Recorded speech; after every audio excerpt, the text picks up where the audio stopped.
So Brad, a 5-2 victory today at home against Anstey Nomads. How pleased are you with that performance overall? Listen, I couldn't care who we're playing. It's the most proud I've been on my team since I've been here, and the reason being is we've faced a lot of adversity coming into the game today. With 3 staff members down, 3 starting players down. Whenever we feel like we're just about to get back to full strength, something happens. So for our group to, off the field, on the pitch, and it's days like today, I can't be more thankful for the club. Just a little bit of help before games and everything, and when something like this happens, it's not even questioned. Like, everyone wants to help. So it makes my life obviously a little bit easier when we're up against adversity, but to see the boys do what they did today, we know they're a horrible together bunch, and I mean that in a good way. They win a lot of games of football. They've had a few players missing, we have, but in my opinion, I thought we won the battle, which is something that I've always said to the boys, that I've got no issue technically and playing football wise, but we need to go and be able to compete, and going and competing against a team like that, we've done well. We could have scored more, but I think we were ruthless in how we operated.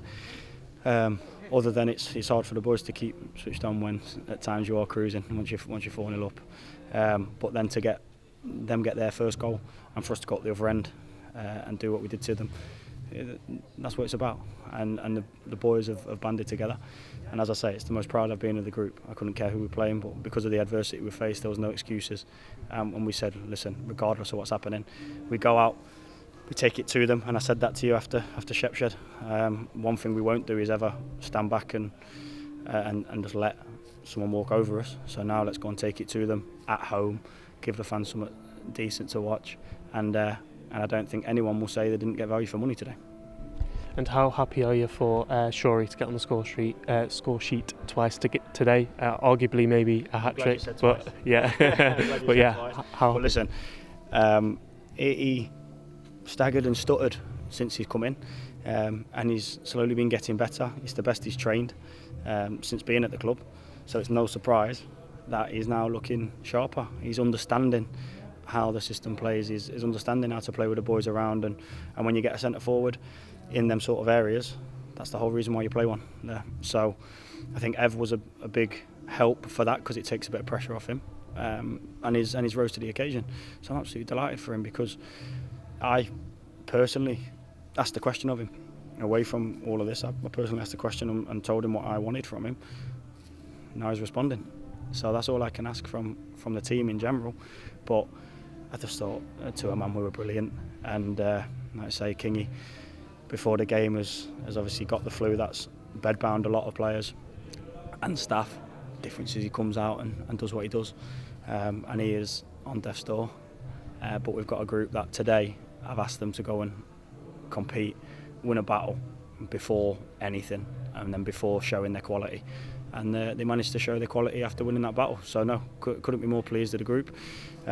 And the group deserve it, club deserve it, and the hard work that's put in against adversity, I'm proud of them. Like you mentioned, Ev back today, which is a big bonus, but we were missing Lockie, Abdul. But obviously, was that availability or was that illness as well? Illness, pure illness. We've been absolutely stripped with it, and as I say, my off-field staff. Nick got married, so that's a bit different, so congratulations to him and his partner Danielle. Coley, bedbound, was really struggling. Logan, bedbound, really struggling. It was myself and Zoe, but I don't think people understand the importance of having characters like Bruiser around, Jamie Hansen. So again, Carmed, I'd say, can discuss things on the bench, and having that little bit of seniority while still being a young guy, it goes a long way, and that's why you try and build what you do. We've had enough bad days, and it's just nice to see that the boys have shrugged Corby off pretty quickly, and now back-to-back wins at any level is key. But against a side that realistically is going to be up and around it come the end of the season, it's important that you get your wins, especially at home, and then we try and take it to them away from home later on in the season. And it's Sutton Coldfield next then. I'm guessing you want to see more of the same going into that one? Absolutely, they're a good side, good manager, hey, hell of a footballer before a manager, but they'll play some good stuff. They're a good competitive side.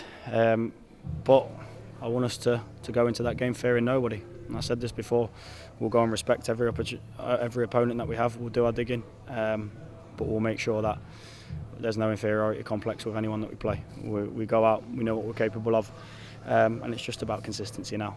There's still a lot, even from that game today, which we can do better at. But listen, I ain't going to sit and talk about negatives when we've won 5-2. So let's go and take it to them. Every game that we play, we'll take it to the opposition. And yeah, hopefully more of the same. Cheers, mate. Thank you very much.